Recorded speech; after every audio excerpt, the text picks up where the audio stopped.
Halo semuanya. Selamat datang di podcast kelompok 1 Pendidikan Orang Dewasa R02. Sebelumnya perkenalkan saya Fenty dari mahasiswa agribisnis angkatan 23. Di sini saya bersama rekan saya. Saya Muhammad Apis dari mahasiswa agribisnis 2023. Oke, hari ini kita bakal ngobrol santai, tapi tentunya bermanfaat bagi kita semua karena kita akan membahas pengendalian hama terpadu atau PHT dengan pestisida nabati. Nah, di sini kita sudah bersama narasumber dari mahasiswa agribisnis juga yang akan berbagi pengalaman dan pengetahuan tentang pengendalian hama ramah lingkungan. Gimana kabarnya teman-teman dari mahasiswa agribisnis? Baik. Jadi kalian juga gimana kabarnya, host-host? Alhamdulillah juga baik. baik. Sebelumnya mungkin Teman-teman bisa teman-teman perkenalan perkenalan. terlebih dahulu. Oke, baik. Nah, perkenalkan nama saya Hani Mutmainah dari angkatan 23 agribisnis juga, dan di sini saya juga ada teman-teman yaitu Saya dengan Rin Indriana dari angkatan 23 agribisnis. Saya sendiri dengan Cefer Erang Antariksa di angkatan 2022. Oke, terima kasih teman-teman yang telah menyempatkan waktunya datang ke podcast kita hari ini. Sebelumnya di sini ya pasti kalian sudah pernah mendengar tentang masalah hama di tanaman hortikultura. Kalau kita lihat di lapangan, hama itu jadi masalah besar di tanaman hortikultura. Sebenarnya seberapa serius sih dampaknya bagi petani tentang hama ini, teman-teman? Oke, baik. Jadi kita bicara soal hama ya. Nah, jadi petani-petani ini kita sudah sangat umum nih mendengar tentang masalah hama, apalagi yang kita bahas tentang di tanaman hortikultura kan. Jadi sudah sangat umum kita mendengarnya, sudah sangat banyak sekali petani mengeluh tentang hama ini. Nah, di mana di tanaman hortikultura itu seperti tanaman cabai, tomat, terong, dan sayuran-sayuran lainnya itu, jadi sangat banyak hama di sana dan kita juga perlu mengendalikannya. Nah, hama ini menghancur seperti dari akar, batang, daun, dan juga buah. Dan juga bisa membuat hasil panennya ikut menurun. Jadi sangat penting untuk kita kendalikan hama dari sekarang. Nah kan sekarang kan banyak nih petani itu yang memakai pestisida kimia yang tentunya itu kan sangat berbahaya ya, karena untuk keberlanjutan pertanian selanjutnya. Di sini kan muncul istilah PHT. Sebenarnya PHT itu apa sih? Baik, ngomongin masalah PHT. Jadi PHT atau pengendalian hama terpadu ini merupakan gabungan dari beberapa metode. Jadi dia tidak menggunakan pestisida kimia saja. Begitu. Supaya apa? Selain hama itu terkendali, lingkungan, tanaman, dan kesehatan itu juga tetap aman. Begitu sih. Mungkin terus kenapa sih di dalam PHT itu dianjurkan pakai pestisida nabati? Kenapa tidak menggunakan pestisida lain? Baik, di sini menurut saya karena pestisida nabati itu terbuat dari bahan alami, sudah pasti aman. Dan terus pestisida nabati tidak meninggalkan residu berbahaya, bahannya mudah didapat, dan yang penting tidak membuat hama menjadi kebal seperti pestisida kimia. Kalau mungkin teman-teman bisa kasih contoh nih pestisida nabati yang biasa itu teman-teman gunakan itu apa aja? Nah, untuk contoh pestisida nabatinya mungkin sangat banyak kan. Sangat banyak juga, dan ini ada salah satu yang mudah untuk petani terapkan dan teman-teman juga terapkan, dan bahannya juga mudah dicari, yaitu dengan menggabungkan daun mimba dan daun sirsak. Mungkin teman-teman sekalian juga udah tahu kan daun mimba sama daun sirsak, juga pernah lihat kan?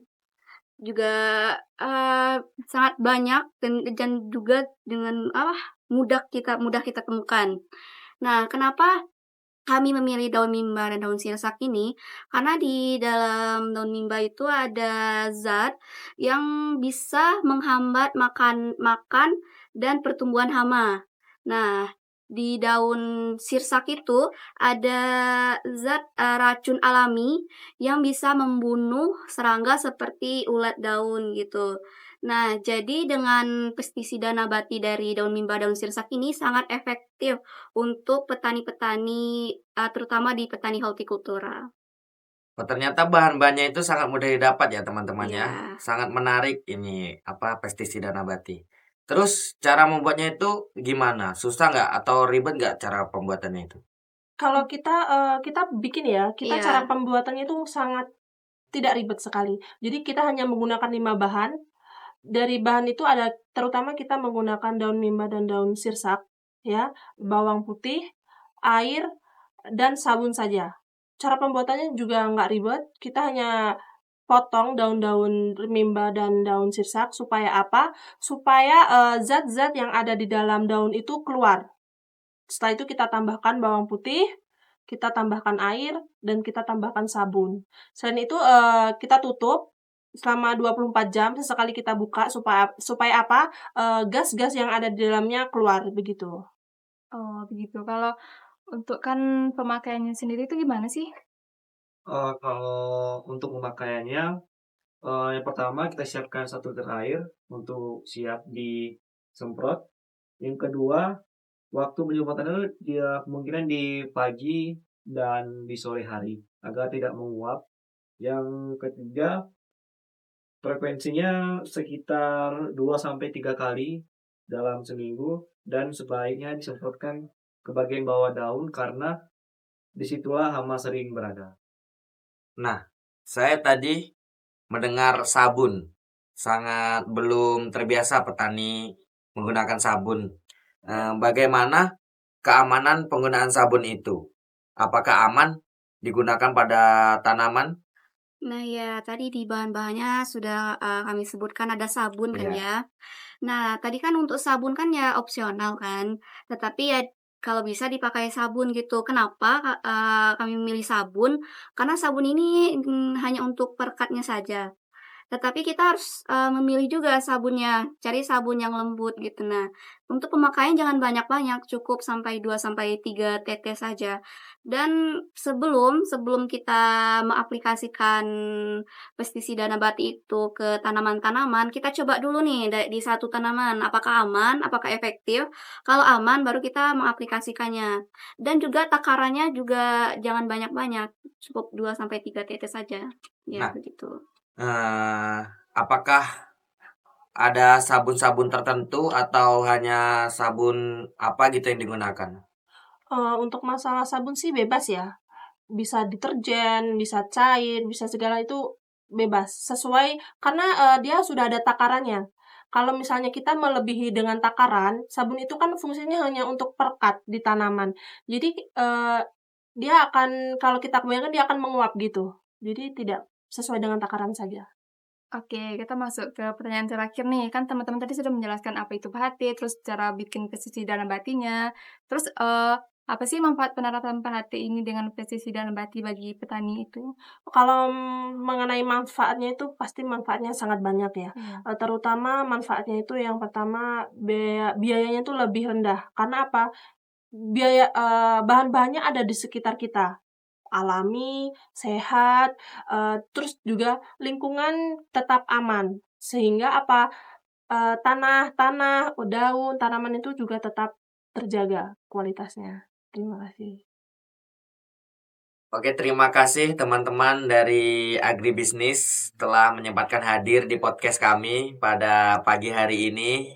Dan tentunya penjelasannya itu sangat bermanfaat ya bagi kita semua. Ya, semoga informasi yang kami dapatkan ini, bermanfaat bagi petani-petani dan juga teman-teman. Bisa Dan semoga diterapkan. bisa diterapkan di rumah dan jangan lagi memakai keterusan nih, memakai Iya. pestisida kimia dan coba memakai pestisida nabati. Oke, demikianlah podcast kita pada kali ini. Sampai jumpa di episode selanjutnya. Dadah. Dadah. See you.